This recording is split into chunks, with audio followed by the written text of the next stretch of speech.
एक नई खबर के साथ M3M के प्रमोटर बसंत बंसल से जुड़ी है यह खबर।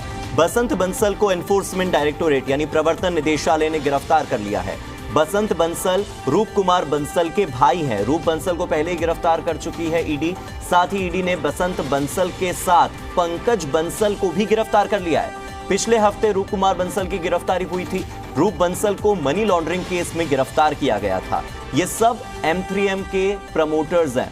रूप कुमार बंसल पर 400 करोड़ की हेराफेरी के आरोप लगे हैं और इसी केस में ईडी ने गिरफ्तारी की थी। और अब ये बड़ी खबर सामने आ रही है कि M3M के प्रमोटर रूप कुमार बंसल के बाद उनके भाई बसंत बंसल को भी 400 करोड़ रुपए की मनी लॉन्ड्रिंग केस में ईडी ने गिरफ्तार कर लिया है। ईडी की जांच में कई बड़े खुलासे हुए हैं और 400 करोड़ रुपए की हेराफेरी का आरोप लगा है।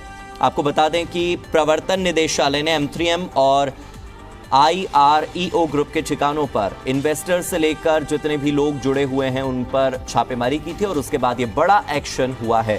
मेरे वरिष्ठ सहयोगी जितेंद्र शर्मा जुड़ गए हैं ज्यादा जानकारी के साथ। जितेंद्र, इससे पहले भी इस खबर पर हम आपसे जुड़े थे जब रूप कुमार बंसल की गिरफ्तारी हुई थी, लेकिन अब एक नया अपडेट सामने आया है कि पंकज बंसल और बसंत बंसल भी गिरफ्तार कर लिए गए हैं। धीरे धीरे जांच का दायरा बढ़ते जा रहा है और लोगों की गिरफ्तारी की संख्या भी। बिल्कुल हार्दिक, ये इन दोनों को भी गिरफ्तार कर लिया गया है क्योंकि इससे पहले रूप कुमार बंसल को गिरफ्तार किया गया था और अब बसंत बंसल और पंकज बंसल को भी गिरफ्तार कर लिया गया है।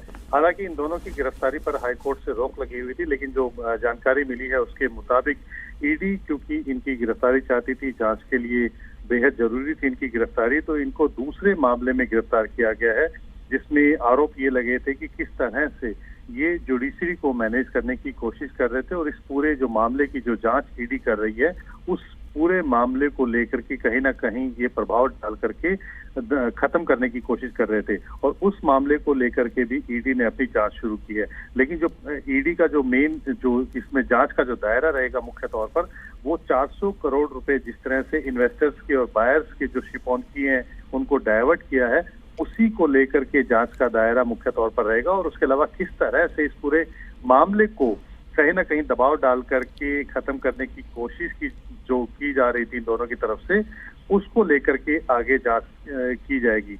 इसमें जो जानकारी मिल रही है कुछ और गिरफ्तारियां भी हो सकती हैं, लेकिन अभी ईडी ने इस बारे में कोई खुलासा नहीं किया है। लेकिन हाँ, इस मामले में जिस तरह से पहले रूप कुमार बंसल को गिरफ्तार किया गया था, अब बसंत बंसल और बेटे पंकज बंसल को गिरफ्तार कर लिया है। ये तीनों इस पूरे मामले में अहम कड़ी थे क्योंकि जिस तरह से M3M ग्रुप 400 करोड़ के इन्वेस्टर बायर्स के घोटाले में शामिल रहा है, जिसके साथ ही IREO भी शामिल था क्योंकि इन दोनों ने मिलकर के ही इस पूरे पैसे को रूट किया था। यानी कि अगर मैं आपको बताऊं, अपने दर्शकों को बताऊं तो कि जो जमीन थी 4 करोड़ रुपए की जमीन थी, उसे 5 फर्जी कंपनियों के जरिए जो है IREO तक बेचा गया और वहां से 400 करोड़ रुपए M3M के खाते में आए और उसके बाद फिर अलग अलग तरीके से उनको इन्वेस्ट किया गया। ये जो पुरानी लेनदारियां थी उनको चुकाया गया और नए जो प्रोजेक्ट्स के लिए या अपने पर्सनल एसेट बनाने के लिए उनका इस्तेमाल किया गया।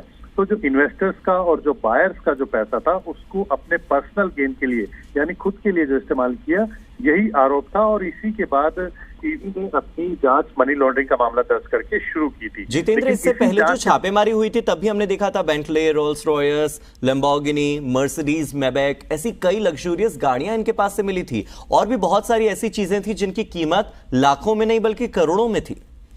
बिल्कुल सही कहा हार्दिक आपने, क्योंकि यही आरोप है कि जो इन्वेस्टर्स का और जो बायर्स का जो पैसा है, हाँ, जो ये लोग ले रहे हैं प्रोजेक्ट बनाने के लिए, उससे प्रोजेक्ट्स नहीं बना करके बल्कि जो पर्सनल एसेट्स है, जिस तरह से ये 17 गाड़ियां हैं जो कि महंगी गाड़ियां हैं, 60 करोड़ इन 17 गाड़ियों की कीमत थी, जिसमें रोल्स रॉयस है, लैम्बोर्गिनी है, पोर्शे है, BMW है, ऑडी कार है। तो इस तरह की जो महंगी 17 गाड़ियां थी जिनकी कीमत 60 करोड़ थी, उसको ईडी ने जब्त किया। इसके अलावा इनके घर से जो ज्वेलरीज मिली थी, करीब करीब 5 करोड़ 45 लाख के आसपास की ज्वेलरीज मिली थी और दूसरे जो अहम दस्तावेज मिले थे, तो उससे पता लग रहा था कि किस तरह से जो निवेशक और जो फ्लैट खरीदार है, जिन्होंने अपनी जो गाढ़ी कमाई है जो कि इस प्रोजेक्ट में लगाई थी, इस उम्मीद के साथ कि उन्हें अपना रहने का घर मिलेगा, निवेशक ने इसलिए लगाया था कि उन्हें अच्छा रिटर्न मिलेगा, लेकिन उन सबके जो पैसे थे उनको दूसरी तरफ डाइवर्ट करके इन्होंने खुद की संपत्ति बनाने में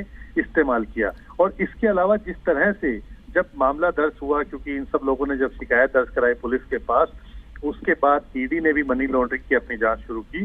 तो उसके बाद ना सिर्फ जांच में सहयोग करने की बात हुई, बल्कि इस पूरी जांच को कहीं ना कहीं प्रभावित करने की कोशिश भी की थी। और इसी को लेकर के भी हरियाणा पुलिस ने जो एक जज हैं उनके खिलाफ, उनके भतीजे के खिलाफ और एमसीएम के जो मालिक है उनके खिलाफ मामला दर्ज किया था। और ये सीधे तौर पर बताता है कि किस तरह से एमसीएम के जो लोग थे, किस तरह से पूरी जांच को ही कहीं ना कहीं प्रभावित करने की कोशिश कर रहे थे। जितेंद्र, लेकिन अभी तक ईडी ने गिरफ्तारी का शिकंजा जो कसा वो केवल बंसल परिवार तक ही कसा। बसंत की बात करें, पंकज की बात करें या रूप कुमार की बात करें। लेकिन इसमें एक चीज और मैं ऐड ऑन करना चाहूंगा, हरियाणा एंटी करप्शन ब्यूरो ने अप्रैल महीने में केस के जो जज है सुधीर परमार, उनके भतीजे, इन पर भी केस दर्ज किया था और इनके खिलाफ भी आरोप लगाए थे।